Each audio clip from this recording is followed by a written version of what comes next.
Morning, OCFers. Hi, Alan. Hi, Dom. Morning, Jacko. I'm very well, thanks. Morning, Gus. I'm going to discuss your swing today. Very good swing you've got. I like that. Right, I'm going to do it from a slightly different angle today, so let's see if I can get this right.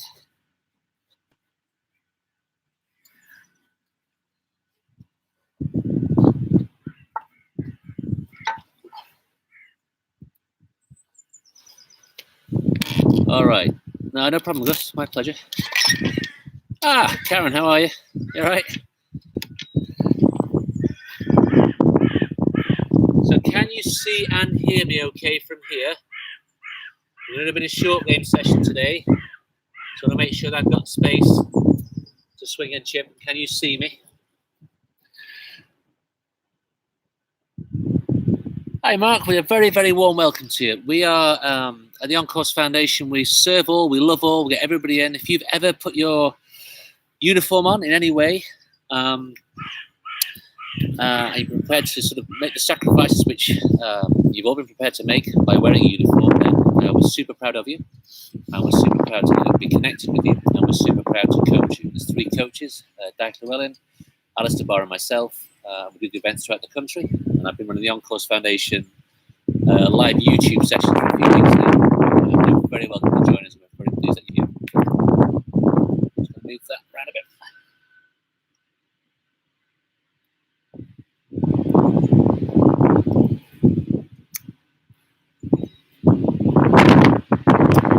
There's a bit of noise interference today. Is that wind a bit too much? I can go inside if you want. Morning from 5, morning Sapper 8207.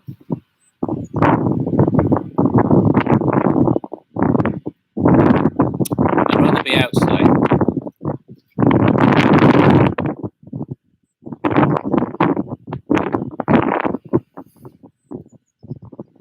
Is that wind interference too much for the lesson? Just let me know. Hi, Jez.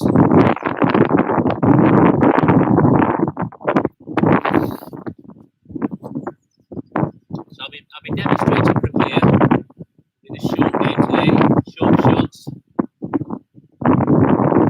Talk about Gus's swing.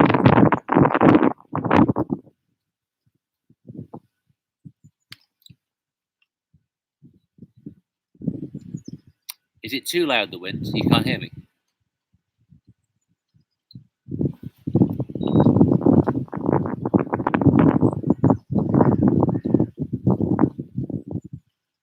If it's too much, I'll just go inside. It's not a problem at all. It's only a small walk.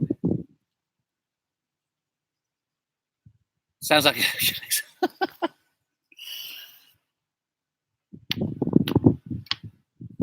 Alrighty.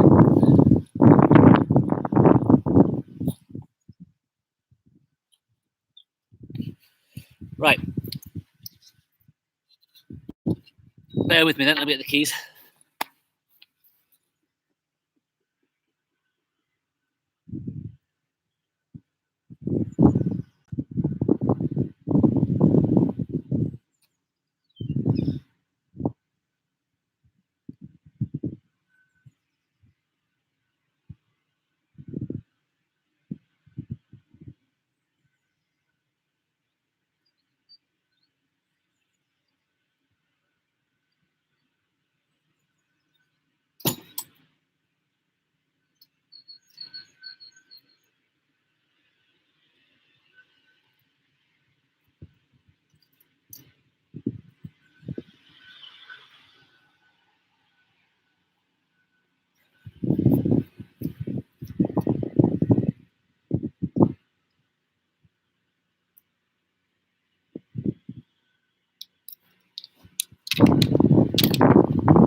Alrighty.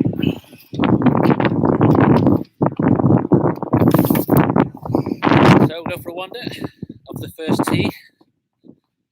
Go to the indoor room. Wander along. It's quite interesting actually watching the golf course self-repair. We're a very busy club here in central London, and we're open all day, every day. Members often come and play a bit of golf before work, 6 o'clock in the morning. So we get fresh All those divots are really sort of knitting together really nicely. So the golf course looks like a carpet. It's absolutely beautiful.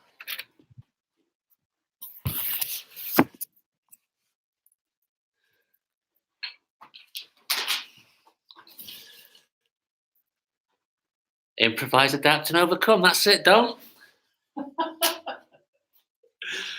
I love it. Always learning from you, like you see. Now, I just lost the signal for a minute there. Are you all back connected? Just let me.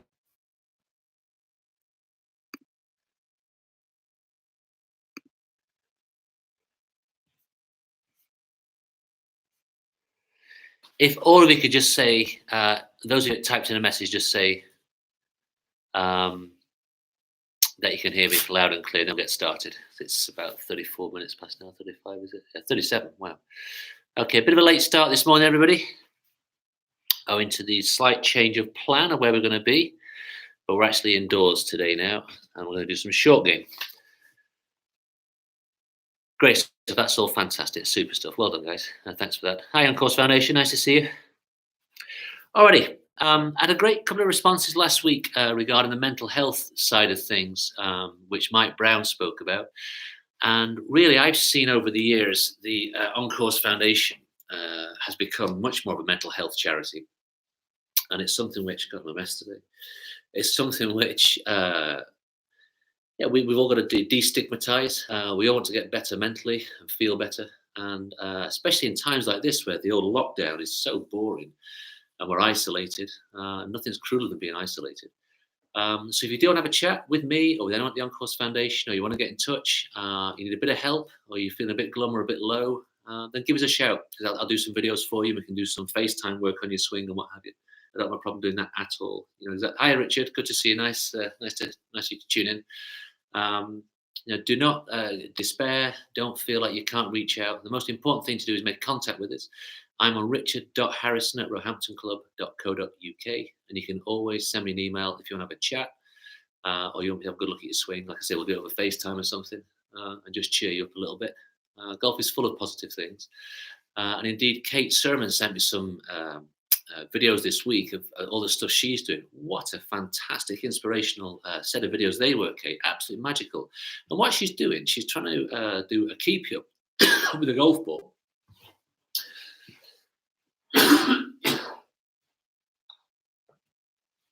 26 times. Let me just show you what she did, because the London Marathon was supposed to be run. Because it wasn't run, the charities have lost an awful lot of income. And so what she did to keep herself fit, active, and mentally happy, she said, I'm going to try and do 26 keep-ups like this. And if she couldn't do it, she had to punish herself 26 times doing push-ups, squats, thrusts, or what have you. And that's what she was doing. She looked in great shape, she looked fit and healthy. She's doing something very positive there. Now, of course, I can do so much of these because I had a misspent youth, you see, on the golf course. Before school, during school, and after school. And often when I was playing hooky as well. Alrighty, so we're going to talk about the short game today. And what is the short game? Well, it varies from person to person. But ordinarily, it starts on the shortest putt, the sort of 2-3 inch little tap-ins. We then move to 3 foot, 6 foot, and 10 foot putts. And I'll explain why those measurements are very, very important shortly. And then when we're off the green, what our club choices are. Now, it doesn't always depend on how far away we are from the target. Oftentimes, it depends whether we need a high shot or a low shot. And really, if you think of it in those terms, do I need a high shot or a low shot? You'll become a good short game player. Now, a chip of the ball is where we send the ball very close. And so it's a low short shot or a high short shot. And a pitch of the ball is when we get a bit further away. And again, that cutoff point between those two things varies from person to person. Now, in one of my videos online, I show you the links bump and run shot. I'm about 70, 80 yards away, and I play a very low shot along the ground. Where I learned my golf on the coast, up where Richard Marsden's not far from. It's very windy. The trees grow at sort of 20 degrees to the ground, because the minute they get high, the wind just burns the top of them. They sort of force them over. And so, because it's so windy, we have to keep the ball low on the ground all the time. And originally, the game was played along the ground. All the best players in the world from 100 years ago, 120 years ago, if 160 years ago, would have kept the ball very, very low and get the ball running along the ground, use the bumps and the hollows on the ground there. Of course, now we have the benefit of much more lofted clubs. And very interestingly here, this is one for the RAF. Look, that sole of the club there, in olden days, the clubs used to be that flat. They didn't have a sole at all, so it was just a bladed club. Now what it looked like that. Now what that meant was when the players swung, that blade got stuck in the ground. And Gene Sarrazin was a top player of the day, and he wasn't a very good bunker player. Anyway, like my old golf course back at home, and many courses around the country now, the golf course is next to railway stations and to airfields, airports. Anyway, Gene Sarrazin was practicing hitting the ball very poorly with his wedge, and it was one of the old-fashioned bladed wedges like that. And as he was swinging away, these planes kept taking off from the airfield next to him. And he went home that night and he couldn't get the image of the plane taking off. He knew there was something about it he really liked. And he had a dream that night that his aeroplane was at the end of a golf club, and this solar club here was the tail of the plane. And what he designed then, he thought, well, if the club has a soul or a sort of like a tail action to it, when it swings, it'll sort of slide on the ground rather than dig on the ground. And it'll sort of have this elevation effect of an aeroplane. So for all you RAF types who are sat at home now, that tail of the plane is what that design of the golf club comes from. And it's called the bounce or the sole. And so if we use the bounce or the sole correctly, we maintain all the loft on the club face. Like that, you see. Like that. So we have these very lofty clubs now, which are actually quite easy to use. So when we're chipping, the ball can be high or low, and when we're pitching, it can be high or low. Now, the tendency is when it's a pitch shot, which starts for most people around that 60-yard mark, a pitch shot should have a bit of height to it. So I'm going to pitch some shots now in the net here. And first of all, I'm going to hit using my sand wedge, which has 54 degrees. You just see it in the light there, 54 degrees of face angle.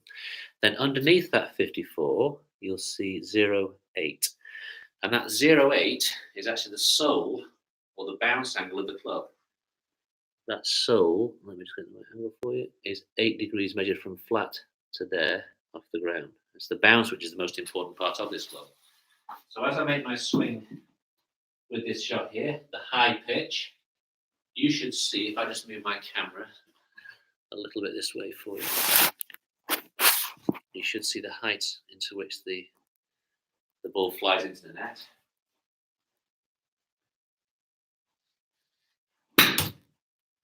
So probably make contact with the net about there. I'm 6'2", so let's call that 7.5 foot for ease of argument.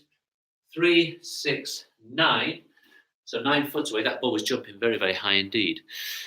So we only have 2 shots, the high shot and the low shot. Let's discuss the high shot first of all, because this is the one which is the most important. Now, as I said to you before, the beauty of learning golf as a disabled or missing limbed serviceman is that we don't use every single limb in the golf swing in isolation. It's all part and parcel of the whole package there. So if you are missing a limb, chipping and pitching shouldn't be a problem for you. So the reason why I say that is that when we chip or pitch using our wedge, when we want height on the ball, we either start with the weight on the left side and keep it there during the stroke, or we start with the weight on the right side and keep it there during the stroke. And the reason for that is that we want stability in the short game action. And also, it depends on what sort of height you want. Now, we know the natural loft of this wedge is 54 degrees. If I lean on my left side, the target side here, watch the angle change a little bit. That ball comes out a bit lower. If I lean on my right side here, then that angle changes and hits the ball a bit higher. So how we position ourselves to the shot determines the height we're going to play it.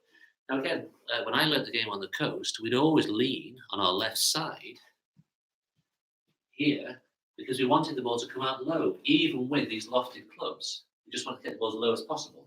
So what that means to you is if you have an injury or a disability or an operation that's happened on your legs and what have you, and you're missing one of them or one of them is injured, it doesn't matter where you start, really.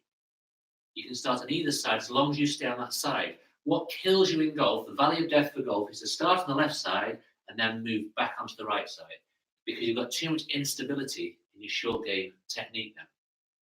If you start on the left leg, then you stay on the left leg. If you start on the right leg, you stay on the right leg. And so what you have to do for all you established golfers, if you've got a bit of a garden there, is go outside, take out your sand wedge. If you've got airflow balls, then use those. If not, I mean, I've been using old cartons. I sort of screw them up and just get an action of chipping those in my garden. And get a feel for which technique suits you best. Start on the left, stay on the left, start on the right, stay on the right. Now, one of the great exercises which you'll see many of the world's top players do with their wedge is they'll just swing with one arm. Now listen to that sound.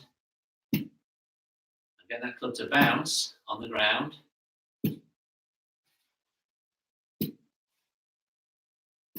Or skid on the ground. And I have to tell you, that's one of the great secrets of the game. If you can truly understand how the sole of the club or the bounce of the club, remember that part of the club is called the bounce. If that bounces on the ground or skids on the ground, you become a good chipper. And it's one of the great skills of the game, I used to learn that. Now, as an exercise at home, you can do that. You can do it with one arm. You can hear that sound. What I'm not doing is thudding into the ground. I'm skidding. Now, I use this anecdote an awful lot when I'm talking to members when I'm teaching. But we were with the On-Course Foundation at Kingsfield Links, which is probably the most welcoming venue I've ever been to with the On-Course Foundation. And I'll say for the most part, we get a great welcome wherever we go, from members and from staff. We've only had a couple of frosty welcomes from clubs, but for the most part, I think we get treated very, very well as a foundation. Anyway, so we're up there, and what's his name, Gallagher, the tour professional, I can't remember his Christian name. Gallagher was up there, and he was practicing on the greens at Kingsfield, practicing his chipping. And so I'm watching from a distance away, and let's say he's on the green here. He's got his sand wedge out, and he's just chipping away. So I went and had a chat with him. I said, I'm a golf professional myself. I said, can I ask you a question as to why you're doing that? What's going on? He said, well, look, the club here are very happy for me to do it because they know that when I swing, the club slides on the ground. It doesn't dig or chop. Now, if you look at the design of a club, it's got a very sharp front part there. This lovely round sole here. If that sharp part makes contact with the ground first, you will hate your chipping because it gets stuck in the ground. You get the horrible sort of splotty divot, and the ball just limps a little bit. So we're looking all the time for the club to skid or bounce on the ground. And that's why the one-handed exercise of going back and skidding like that is a fabulous exercise. Now, I said to you last week, and I said about Mike Brown, what a session that was with Mike Brown. I learned so much last week. We're always learning in golf. Now, the key is to learn the right things, which is it's hard to filter those things. But get this, listen to what I learned this week. So Butch Harmon was Tiger Woods' coach, and he was being interviewed. Got something in my eye, sorry. They'd been interviewed, and he said he was really animated when he said it. Stephen Gallagher, thanks very much, Sapper 8207. He was really animated when he told this story. He couldn't believe the story himself. He said when Tiger was chipping, that was his normal grip, and we call this the Varden grips. It was popularised by a pro called Harry Varden, who was the great player of the early 1900s. Where the glove hand goes there, the right hand goes over, and that middle finger of the right hand slots in between these two fingers here. The overwhelming majority of professionals use that hand position. Some interlock. A few of them go reverse. In history, we've had a couple who've done that. Jim Furyk would be the most notable one. And a few of them do that as well. So there's a variety of how the hands link and work together as one unit. Anyway, so Butch Harmon's telling this story of Tiger Woods' chipping. He said what Tiger used to do was you're absolutely right. The On-Course Foundation just typed in, if anyone hasn't been to an event at Kingsfield, it is a must. They are so welcoming. They're just remarkable. What a family they are. And what he was saying was that Tiger would practice his chip shots like that, and then when it came to actually hitting the shot, to increase his feel for distance, he'd either go to the baseball grip, do the reverse grip here, go to his normal grip, or even go to a putting grip like this. And what he was saying was, Butch Harmon was saying, was that those 4 different grips gave Tiger 4 different feels for his shots. Now, if you're somebody who needs a bit of height on their short game shots, then going to the baseball grip is actually a good idea. And the reason for that is that it helps the right hand flick a little bit and get a bit more height on the ball. Now, you've got to be really careful that you don't flick too much. And if you want to be a bit of a flicker, I would start with your weight on the right side here and just get that right hand working past the left, like this. Now, be very careful, because it's one of those things I'm teaching you there, which if you overdo it, it'll be disaster for you. I'm only saying this to you, those of you out there who want a little bit more height off their sandwich shots. Now, if you feel like you're already a bit of a flicker anyway, go back to a more normal hand position, lean on the left side, and watch what I do here now. See, I've kept that shaft from the left arm, the shaft of the club in a straight line, completely opposite of a flipper.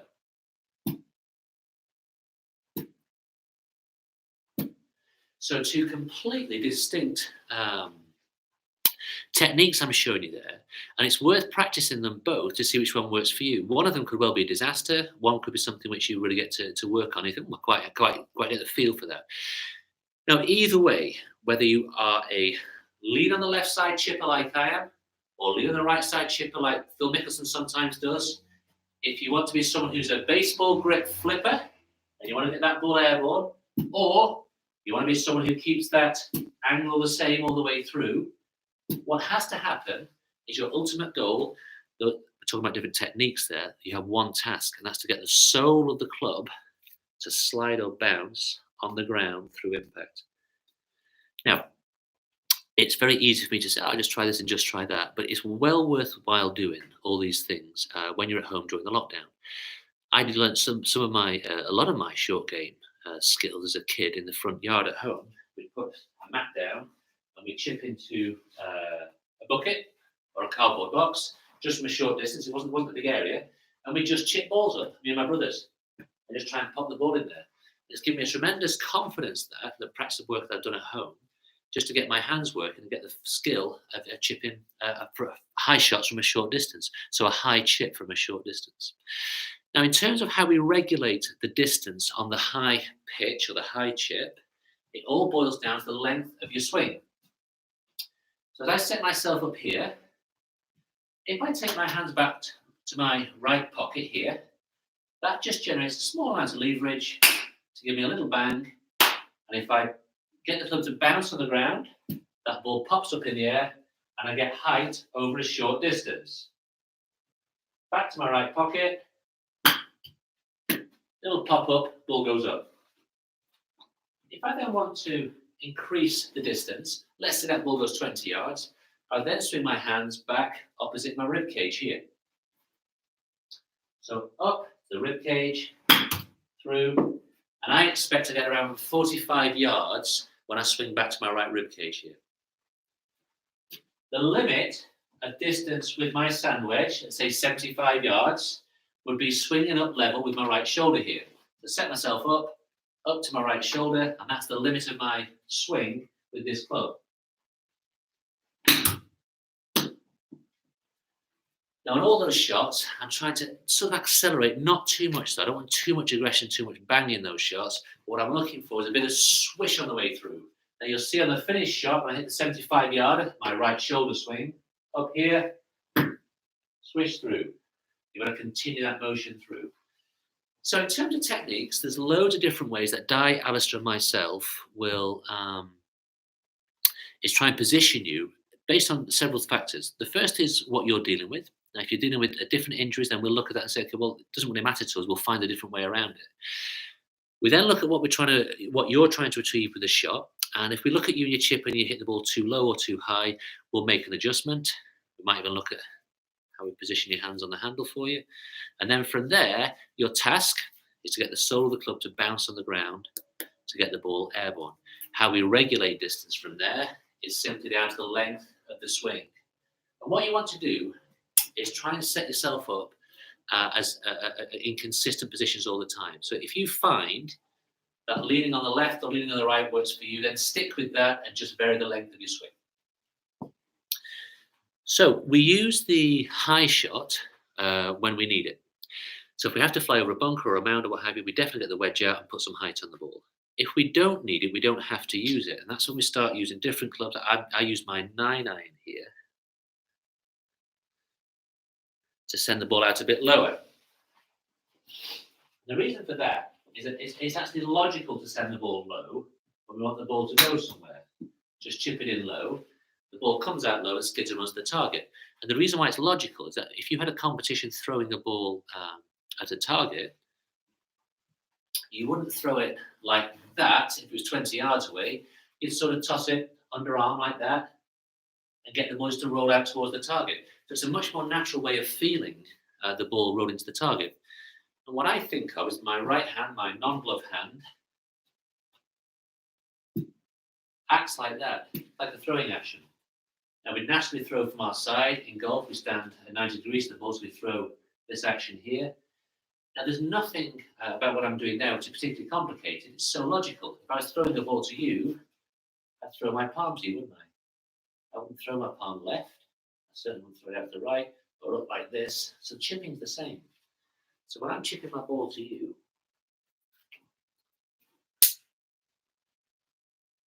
set myself up, point on target, and then my right hand and the face of the club finish pointing at you over there.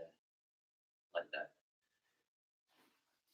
Now, because there's no temptation to get the ball airborne when we're hitting a 9-iron chip and run shot, people don't tend to yip or fall back or try and scoop the ball.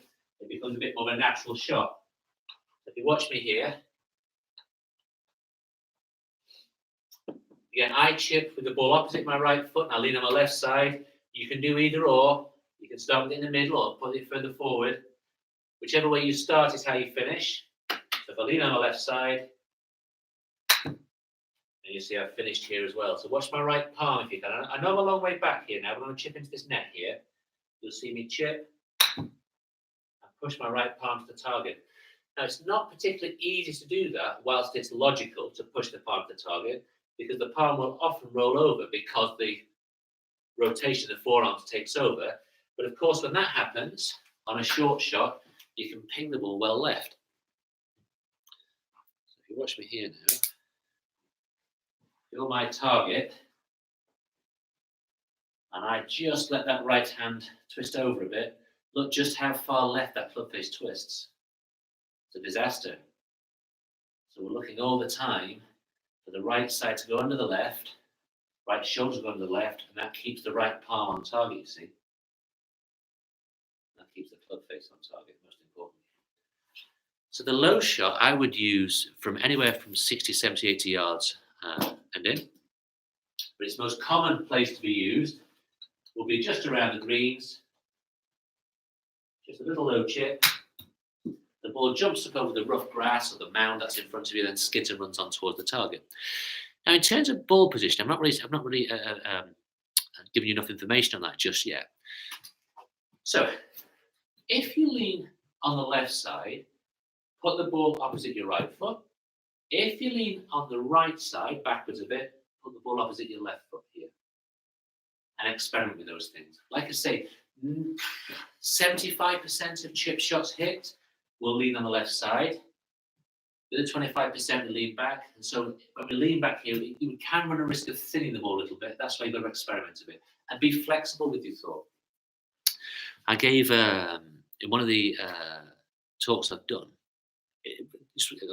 you're absolutely right, Jez. It looks like a cricket shot. Now, cricket's logical because we stand over the line at which the ball comes and we keep the back face square to the target. Unfortunately, in golf, we stand to the side of the ball and we have loft on the club face. Cricket bat's perfectly flat. A golf club has loft. Now, if you watch me here now, if I set myself up to the target here and I just lift the club up, because of loft, that club face now is pointing way left of target. And so loft has a massive impact on where we point. And the cricket analogy is great because if we keep the cricket bat flat to the target, that's where the ball goes. And it's a similar sort of idea in golf. What was I talking about? Talking about ball position, wasn't I?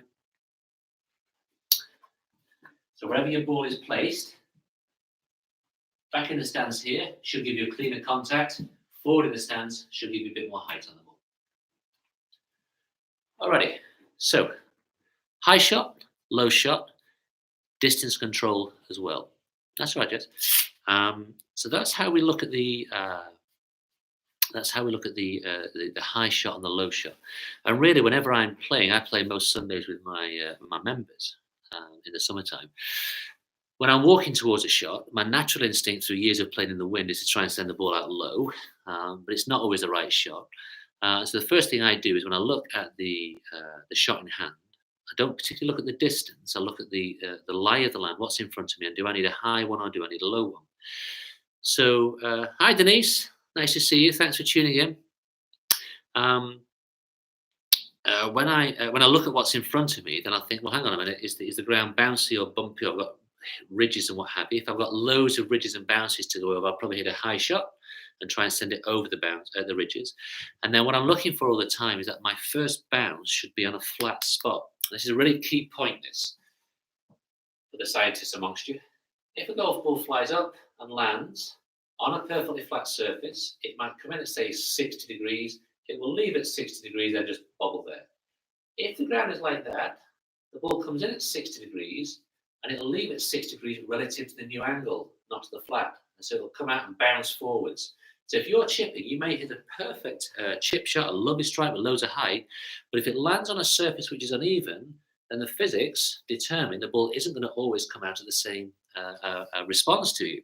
So the pros are looking all the time for their first bounce with a chip and pitch, high or low, to be on a flat surface, and that way then they should get a reasonably consistent response on how the ball lands and rolls. Now, if the green is full of ridges, bounce and bubbles and what have you, then I'll definitely play a low shot and think, oh, well, if there's no flat spot there, then at least I can sort of run it through and sort of try and guide it through all the mounds and what have you. Alrighty, so high shot, low shot, chipping, pitching. I just want to talk final thing about the length of the swing for the low shot. Hands pocket to pocket. So there's a bit of symmetry there in my swing. I take it back to my right pocket, take it through to my left pocket, a bit longer up to my belt, on the top of my pocket, through to here, and again, symmetry in my swing. And the longest I would go with this would be around about low rib cage here. And those three swing lengths are quite a bit shorter than what I do with my lofted club, because this is a much more powerful club anyway, and we're playing a very, very different type of shot. So are there any questions about anything I've talked about there? Anything we've discussed about the high shot, the low shot, the pitch or the chip? Remember, a chip is close range, a pitch is further away. The cutoff point between those two shots varies person to person, but round about a chip shot's 30 to 40 yards and a pitch from 40 yards further out. We talked about the technique, how we stand, and we talked about the different lengths of the swing to generate different distances. Are there any questions about what I've talked about there, or anything you want to add to that? Anything you want to discuss? Because then we're going to talk about putting in a second, and we're going to talk about Gus Holden's swing. Oh, Gus Hales' swing. Gus Hales. Alrighty. Well, if a question comes up, I'll look at it. Okay. That's what I want to say to you. Exercises at home. Here's a great one for you. Hold the club down the shaft here. Put the butt of the club into your tummy. This is one of Di's favourite drills, this. And then just move that club backwards and forwards. Now, it's a tremendous exercise. This Di is obviously a fantastic coach, so is Alistair, and I learned an awful lot from them. Whenever they're coaching you at the events where we do together, I've always got my ears listening out for them just to pick up some tips. And then at evening time when we sit down and have a coffee and what have you in between sessions, I'm always asking them questions. They are such a source of huge technical knowledge for me.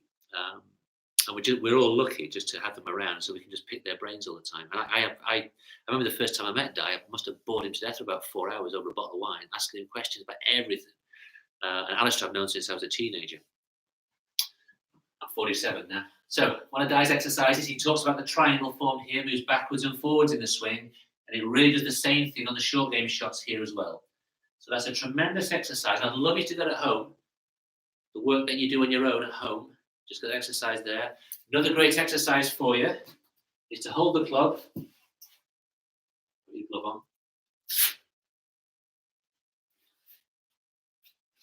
And then when you do a few chip shots, finish here and try and see if you can maintain that angle there.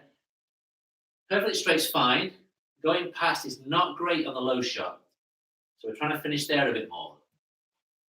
So do a few rehearsals and take what Jez has said is absolutely right. Again, I've learned something again today. Jez has put a picture there which describes exactly what I'm trying to achieve in what I'm talking to you about. A little bit of a cricket shot. And you'll see I'm scuffing the ground down here, but I'm not letting the club spoon up like this. That's another great exercise for you. Another exercise you can do if you've got windows or mirrors when you're at home and you're swinging, just have a look what a pocket length swing looks like. I'm talking about hands relative to my pocket here. What a rib cage swing looks like and what a shoulder swing looks like. I guarantee that I teach that day in, day out to my members. And we say, okay, just hit a few shots for me to the pocket. And they go through, ball goes 40 yards. Rib cage, ball goes 60 yards. Right shoulder, ball goes 80, 90 yards, whatever. And all of a sudden they've got one technique with 3 different lengths. And they've got 3 different distances. What about if you're having to play a shot from uneven ground? Right, the game is very hard off the flat, okay? So when we play off uneven ground, the natural go-to for all good players, Karen's asking the question here now, is we put the ball back in the stance here, and also we widen the stance a little bit. If you're on uneven ground, there's little humps and hollows in the ground, you've got to try and get superb balance. Now the easiest way to do that is just to feel Mother Nature. If let's have the slope this way, I wouldn't naturally lean into it like that to try and play a shot. I just lean with the slope. So try and find balance best you can. If the ball is going up that way, I'm going to slope that way. Again, just lean with it a little bit, but always push the ball further back in your stance. It helps get a cleaner contact.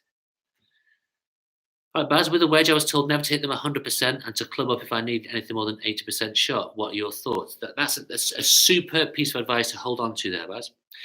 If I take my driver, I try and sort of stress that club to the optimum because I'm looking for indiscriminate distance. I'm looking to hit that ball as far as I possibly can, as often as I possibly can. So when I get my driver out, it's a big Yahoo swing, a lot of aggression, and bang into it and really thump it as far as I can. Now, if you look at some of the videos on the YouTube channel, my YouTube channel, I talk about how I bomb the driver, how I position myself to bomb the driver, optimize distance. I never talk about controlling distance. I'm trying to optimize it and send the ball on an indiscriminate long journey.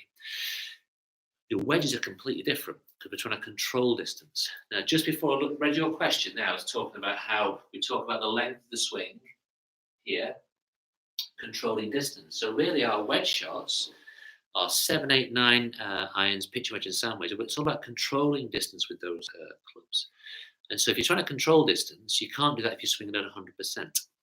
So if you look here, if I take the club back on a short journey, it swings down at a certain rhythm.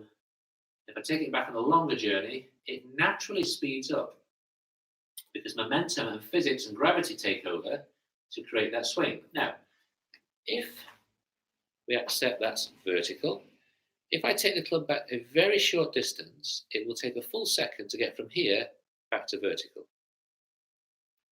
Takes a second, right?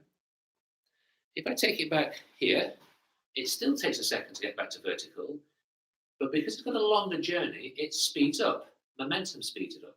If I swing to here, still takes a second, but again, momentum kicks in, energy and gravity kick in, and to get back to vertical takes a second. The physics lessons are free, by the way, in the old On-Course Foundation. I was taught that by a physicist. So we only have a second there. So what it means is the natural weight and force in this swing, if I take the club back a bit further, it naturally develops some speed and swing on the way through anyway. Now, when I'm chipping and pitching, I'm looking for a rhythm in my swing. I'm not looking for aggression. With my driver, I am looking all out for aggression. I want to bang that ball as far as I possibly can. I feel myself gritting my teeth. I set myself up in a big, strong position. I make the most athletic, powerful movements I can and bang into the back of that ball. I'm not quite swinging at 100%, but I'm not far off. Now, that's how I play my game now. I like to be aggressive. How many times have you come for an On-Course Foundation event and I've said to you, look, just tone it down a little bit, swing slower, swing smoother. But what I will do without you knowing is I'll put your body into a more aggressive position. So I'll create power without aggression. And our choice of words are very interesting. Now, when I say I set myself up aggressively, I'm setting myself up in the position to optimize the power in my movement. And I want to hit the ball a long way. I don't swing 100% though. Now, what we're doing, Di, Alistair, and myself, with you all the time, is creating power in your swing without the natural feeling of being tense or aggressive or sort of too much adrenaline, because you can't swing a club properly then. So when I'm swinging with my wedges, I'm looking for rhythm. I want to find that natural rhythm Mother Nature's provided for us, where the club develops speed and swing on the way through. And then on the way through, as I finish, I wrap around and try and feel some elegance in the rhythm. Now, when you're swinging at home, in fact, we've got my phone here. I've not. If you go onto, I've got, give me a second here. My pleasure, Denise. If you go onto,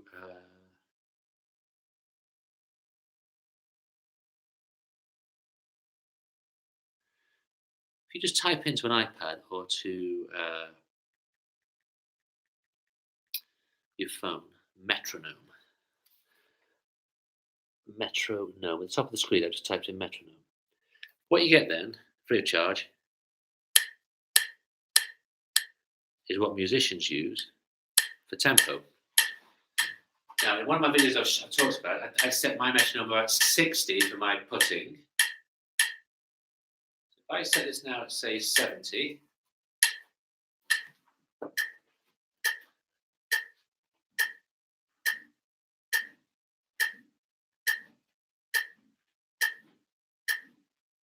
that's a bit too fast for me. I'm going to move down to 65 now.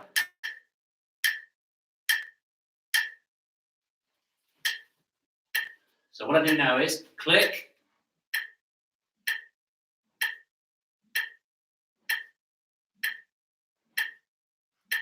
chip shot,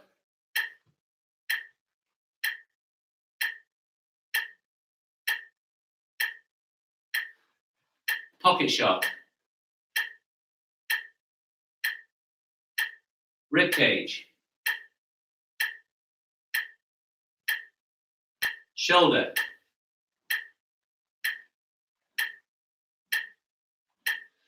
what I'm proving there, or trying to prove, I'm trying to work on, is that we want a bit of symmetry and a bit of timing and a bit of Mother Nature in the swing. So tick, tick, tick, tick, tick, tick, tick, tick. The longer the swing, the more it speeds up naturally. And you're absolutely right, Dom. You're using that's fantastic news. Getting the ratio right for the individual. Now, I could put the ratio on the world's top 100 players, and it'd be completely different. Some are fast and some are slow. And there's a great one the other day of Bryson DeChambeau, who's bulked up over the past 12 months, really put some weight on with muscle and body training, what have you. And he's hitting the ball so much further now. But his tempo has gone from tick, tick to tick, tick, very fast. The longest hitters in the world have the fastest swings in the world. I'm talking about the fastest swings in the backswing as well. They rip that club back and rip it down. At our level, club level, learning the game, what have you, we're looking to slow things down a little bit and use momentum rather than aggression. Alrighty, so let's talk about putting now. Putting's a very unusual club. It has the smallest amount of face angle, 3 or 4 degrees. It also has a very unusual handle because it's flat on the top. We should just see there. So the top part's flat, and the reason for that is that we want our thumbs to sit on the top part. And if the thumbs run down the top part, not down the sides, if they go down the top part here, it means that our palms face each other. If our palms face each other, that means we send the putter and the palm, the right palm, to the target. So unlike the chipping shot I talked about earlier, if I put here, I push the putter face through to the target. Now it's really key that your eyes are more or less over the ball when we put, because you want to look down at the ball. So as I look at my putter here, the back of my neck is almost parallel, perfect, almost as parallel to the ground as possible. I don't look down my nose at it.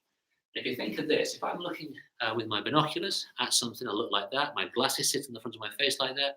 I don't look at funny angles and use my binoculars at funny angles like that. So we're looking down at the ball here. If the thumbs go on top of the handle and the palms face each other, you can put how you want from there, because those are the fundamentals. Those are the non-negotiable absolutes in a putting stroke. We look down at the ball and we have our palms facing each other.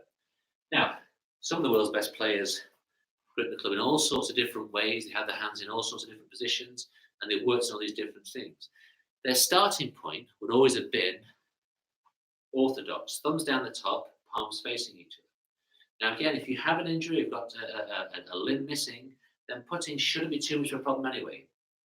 What we've done with quite a few of the guys who are missing a limb is we make the putter extra long for them, and they can sort of balance that then against their upper arm. So you can see on my forearm there, I just move it backwards and forwards.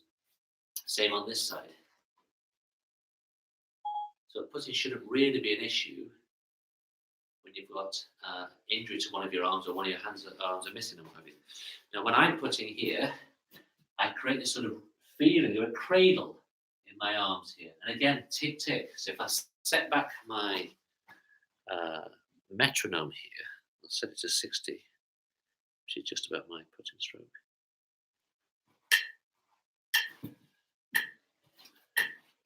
Tick.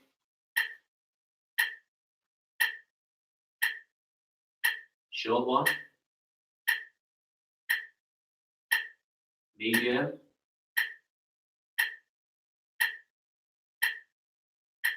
Long.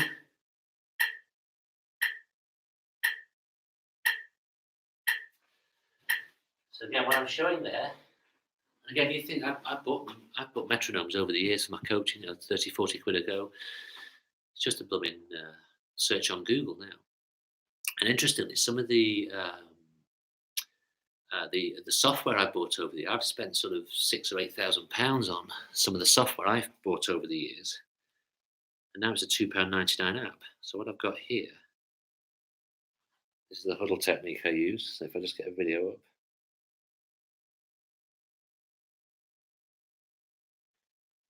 In here, and then I can sort of draw angles for this chap.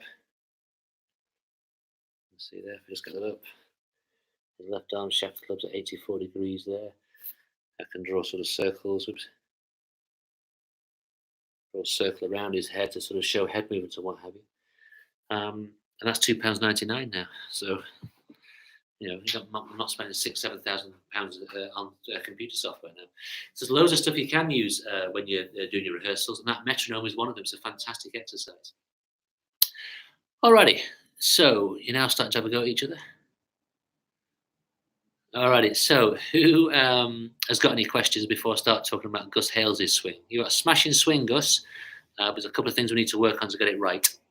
So any questions about the short game?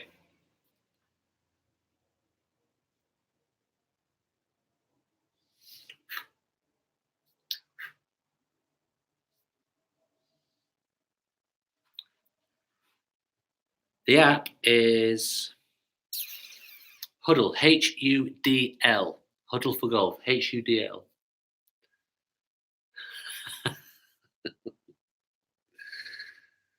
Alrighty. So, Gus,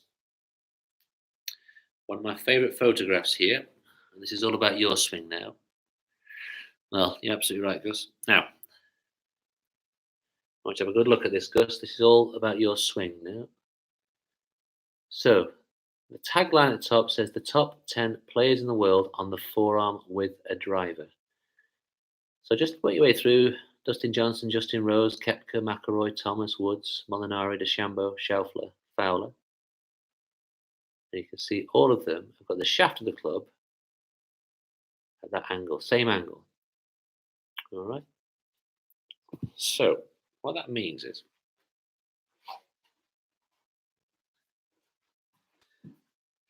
the golf ball's only on the club face for 1/2000th of a second, all right?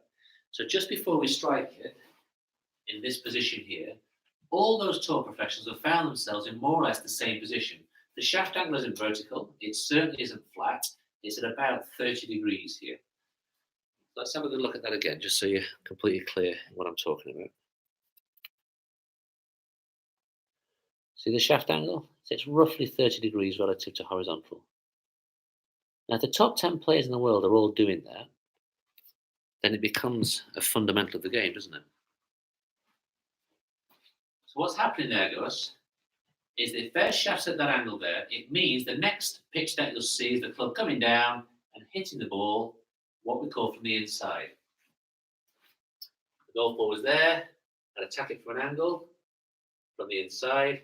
Golf ball down here. Attack it from an angle from the inside. So we attack a golf ball from this plane or this path here. And what you're doing in your swing is one of the most common things that we see as an error in good-looking swings as well. You've got a very good-looking swing there. But what you do is you start with your right hand and arm too much over like this. And then when you swing, you can't get the club in the right position at the top here. So when I'm watching your swing in slow motion, you're going up here. As you're coming down, we've got too much of this right arm throwing over like this. And that means you're either going to pull the ball straight left with your short irons, or you're going to get a bit of a slice with the old driver. Now, a perfect flighted ball starts from the right of target and goes back into left. And that means we have to attack from here to here. So what I'd like you to do, Gus, is send me another video, please, with the right elbow tucked in here like this. So when you see yourself down, we'll call down the line, if your camera's there looking down this way, is we should see the right elbow's tucked into the right hip socket there. So as we swing, that right elbow folds on the way back. And as we swing down into this hitting position here, that's the hitting position. From there, release it.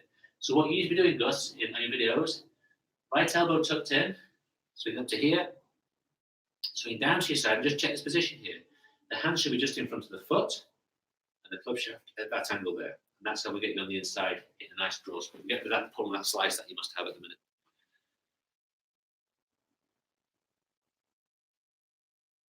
Is that like blocking yourself with the body? It's a very interesting point, that, because Tiger Woods talks an awful lot about getting stuck or feeling blocked in the body.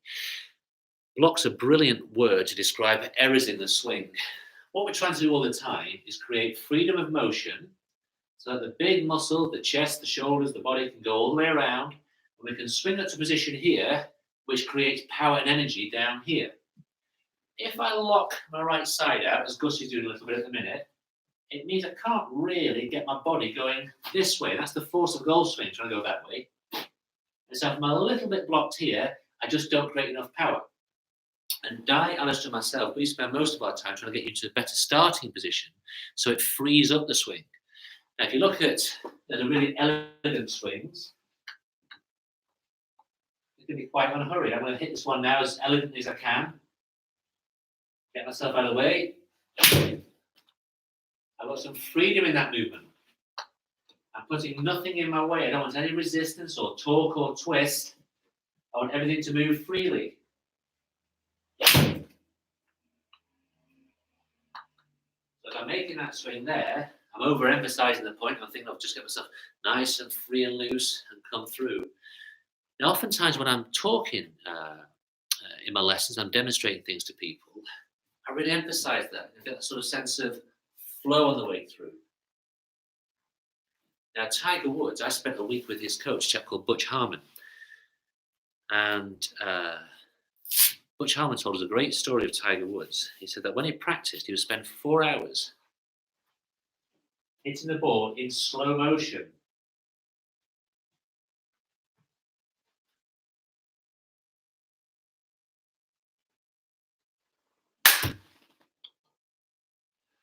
Tiger Woods would do that because anybody can swing and slash away at the ball.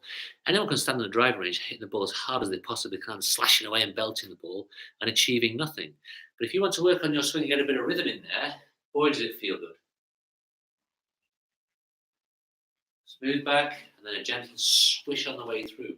And what Tiger Woods was doing when he was doing that was rehearsing and rehearsing slow, elegant movements, because he knew he's got all the power and energy in the world. But to truly work on his swing and to develop better rhythm.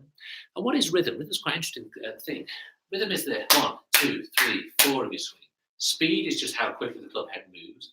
Timing is dependent on your rhythm. If your rhythm is too quick for you and you sort of get yourself out of position, it means you won't time it properly. And look at that motion there. That's a hell of a smack I'm giving that hand there. But there's no rush, is there? Up, smooth, slow, bang. Up, smooth, slow, bang. And I save all the energy for the slap down here. I don't yank here. I don't sort of get too aggressive here. The adrenaline kick in. Smooth. Let the smack come in here. Because what we're trying to do all the time is get all the energy into the back of the ball at the optimum time. So as I set myself up here, club's now at 0 miles an hour. 20 miles an hour, 40 to a stop. It's now at sort of 0 miles an hour again.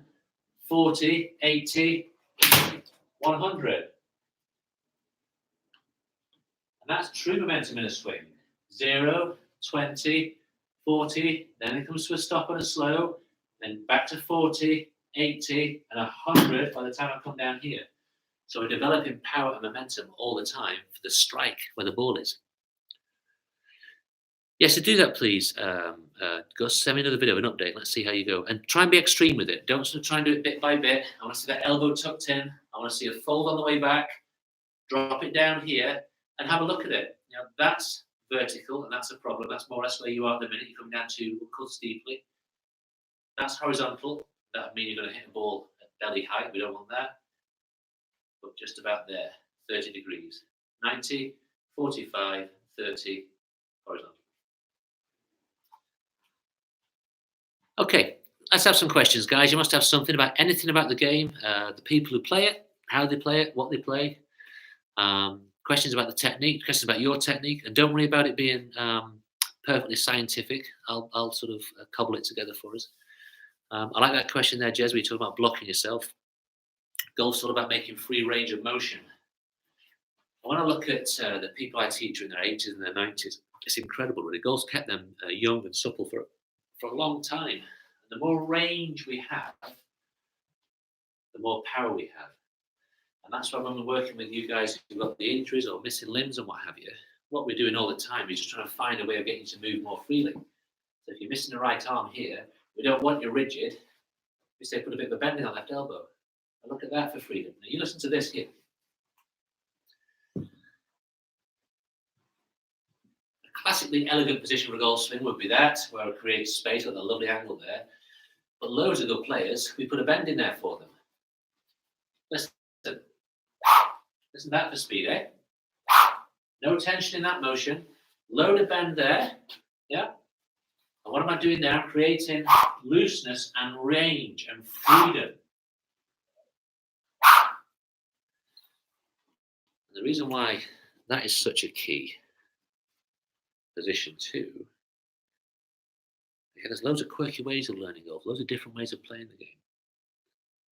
Look at this here. This is a chap called Calvin Peete. And Calvin Peete was the longest, straightest driver for 10 years on the American tour. He fell out of a tree as a young boy, and he smashed that left arm. As a consequence of that, it wasn't set properly. And so poor neighborhood where he came from, not a great doctor, they set it, it rested like that, so everywhere he walked, his arm was naturally at that position there. One of the best players of the 80s in the game, hit the ball as straight as possible. And it just swung, kept the bend in his arm, and it gave him freedom. Remarkably. Would I say with shoulder injuries that I have, do not try and push it too hard? I'd say that for everybody, to be honest with you, Jez. None of us are getting any younger. I'm 47 now.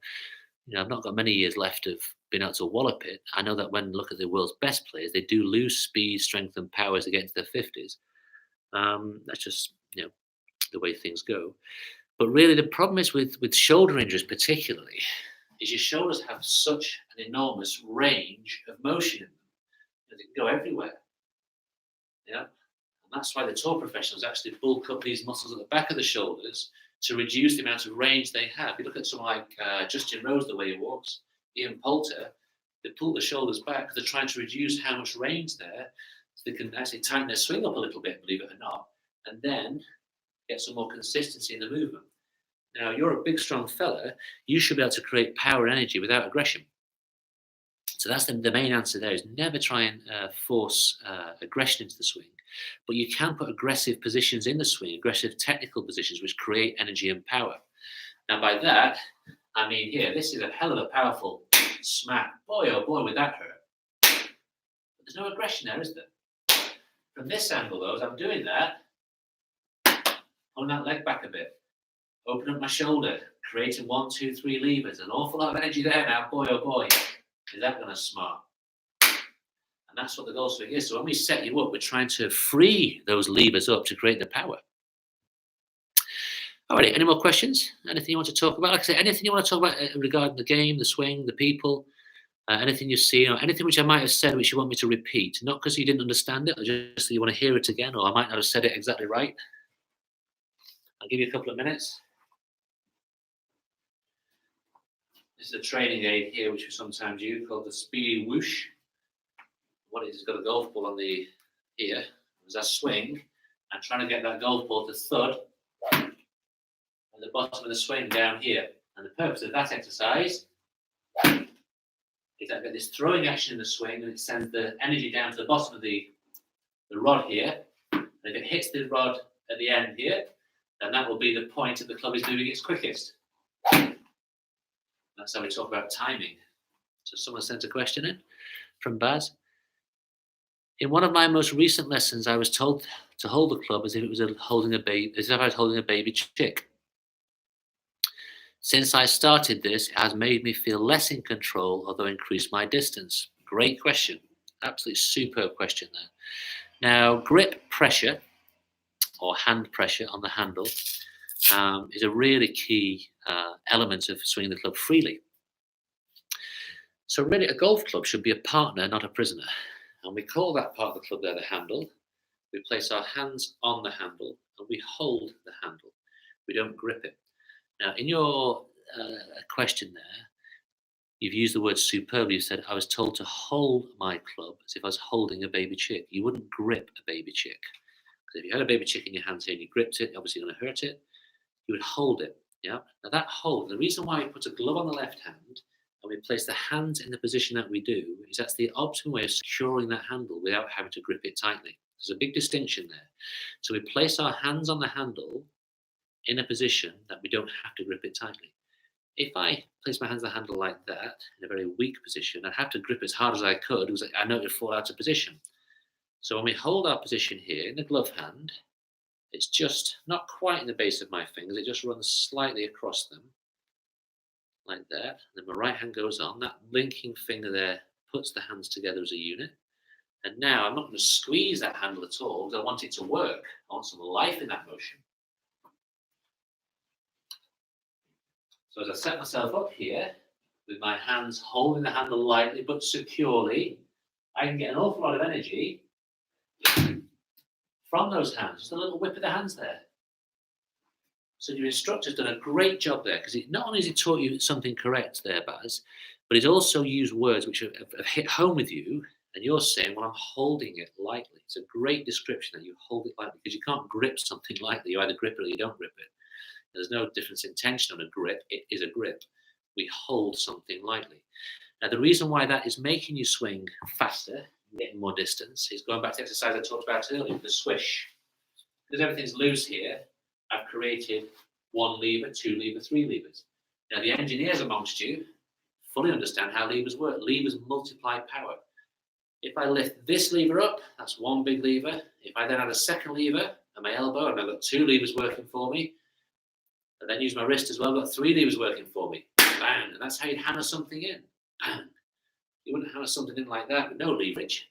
Up, bang, bang. Yeah. So the loose pressure with a correct hold, now those two things have to work hand in hand. One can't work without the other. You hold it loosely but securely will multiply the speed in your hands because your wrists are loose. So that's why it's increased your distance. Karen Horn, your left foot is open a little. Does this position make a difference? Yes, it does, absolutely. So, good question actually, Karen, because how we stand with our feet to the ball determines all the balance in the swing. So as I set up the ball here, there's 2 descriptions of open. One is that we flare it slightly that way, and that's to give us a little bit more help to move that way as well. If the foot went that way, I'd get blocked going back to Jezzy's point. So if the left foot is flared a little bit, I move open. I move towards the target. If the left foot is withdrawn a bit or pointing slightly left, has the same effect. It gives me a bit more room to swing into. And what we do with our stance all the time is trying to position our feet so they help us make a movement. And we see it all the time. If a mat points on target and you make a swing, it doesn't mean the ball's going to fly on target, that's for sure. The ball can have a bit old yahoo left or right. So what we do with our stance is we position ourselves to make the best swing possible to send that ball on target. So yes, the stance makes a big difference. And it's all about positioning yourself to create a movement rather than thinking about being absolutely accurate to your target.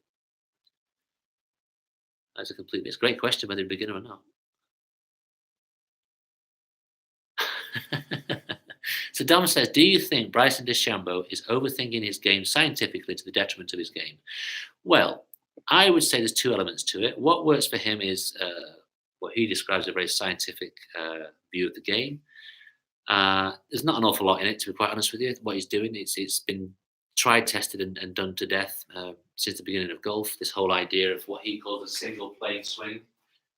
But what's fascinating is that he doesn't use it when he's hitting his driver. When he wants to get the ball out there a long way, he actually drops his hands a little bit and creates an angle. What he likes to do is set everything up in a straight line there. Now, honestly, if you didn't, I can show you a million different quirks in the golf. There's a load of different ways of doing it. And what we just say about him is if he wasn't talking so much about himself, we just say, oh, there's a golfer who has his hands high at address. So rather than low, Tiger Woods played most of his career with his hands very low. Bryson DeChambeau has his hands very high, and he swings the club around him in that manner. Now, I also think as well, he's created a brand for himself of being a mad scientist and what have you. He doesn't actually have a science degree. There's some other players on tour who've got more scientific qualifications than he has. A lot of what he says is just, I don't know, science for the sake of science in some ways. But that's just my opinion. What do I know? He's making millions of dollars a year playing golf, so he must be right. The book he read and book he references all the time is a very, very highly scientific view of the golf swing. A golf swing takes place in a second and a half. It's a science-based art, a science-based skill. And so you can get the science right, but you've got to be able to apply the skill, the rhythm, and the motion and put it all together to play the game. We've seen loads of good players over the years with amazing swings who can't make a dollar, and then other guys who swing really peculiarly who had careers for 30 years. Look at Jim Furyk. I mean, wow, what a career he's had for 30 years. David Ledbetter, swing setter. David Ledbetter, very commercial pro, coaching pro, and most of the aids and sort of swing helps that he have some value. So that's a good thing to use that, Dom. Gus, I beg your pardon. Yes, absolutely right. I couldn't agree with you more, Dom. His clubs are all the same length. Now, there's a reason, and listen, there's loads of anomalies in the game. There's room for everybody in golf. It doesn't matter if they are orthodox or unorthodox. There's loads of unorthodox ways of doing it. It's just that his is spoken about an awful lot. I'll give you some examples. Every handle made has a spine. They're not perfectly round. As we look at a club in its normal position there, the spine is actually underneath here. Yeah. Now, loads of pros put their handles on at an angle, so the spine isn't at the bottom, it's actually at 45 degrees. And the reason for that is that they like the club to feel like it's pointing way right to target, way open like that. So Ben Hogan who first started doing that, Greg Norman did it, Padraig Harrison did it. Some pros, if you look at a handle here, it's wide here and it tapers down to here. Yeah. Some pros pad that part of the handle out so it's much, much fatter down there. They like doing it that way. Greg Norman didn't hold his clubs like a majority of players do. He actually held them like that. He just had sort of quarter of an inch, half an inch outside or inside his hand. Instead of holding them like everyone else does there, he held them there like that. And again, you think, why does it make your bloody clubs a bit longer? Put half an inch of extra length on the club. It was just a quirk which he enjoyed. I met Jack Nicklaus last year, the best player of all time. He was 79 when I met him. And what a vice-like grip. I'm talking a strong sort of ironmonger's strength in his hands.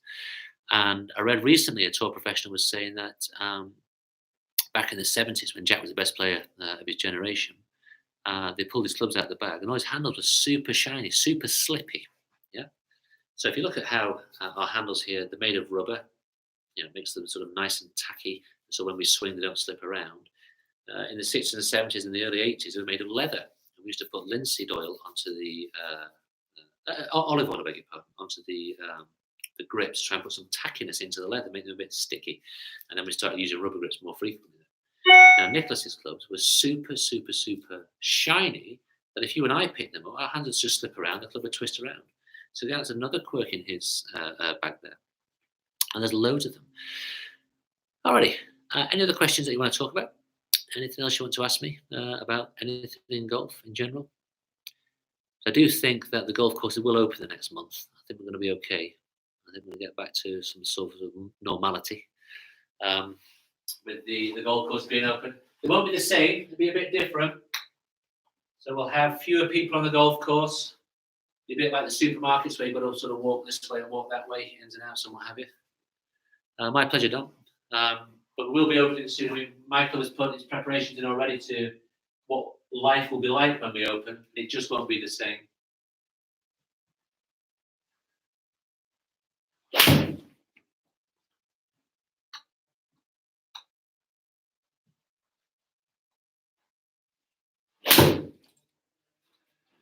Alrighty, any questions, anything we talked about?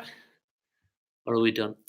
All right, guys and girls, my extreme pleasure to all of you. And thanks again for doing what you've done. We will never, ever lose sight of that. It's incredibly important to us who you are, what you've done, the sacrifices you've made, sacrifices your colleagues have made. And that's exactly why the On-Course Foundation exists. We are very proud to be involved with you. We're very proud to do the coaching. And I just wish we're all together on our normal monthly things. So like I say, keep your mental health positive. Kate Sermon's doing some great stuff. She's really working out hard and doing a load of exercise and punishing herself, really beasting herself in the older exercises there. So get yourself out, do your exercises, keep yourself mentally healthy, get off the sofa, most important thing. And most importantly, get in contact with all of us. It's great for you to tune in, and I really look forward to sharing some time with you later on this season when the events kick back in. Thank you very much for joining in, and my extreme pleasure to all of you saying thank you, and God bless you all. See you soon.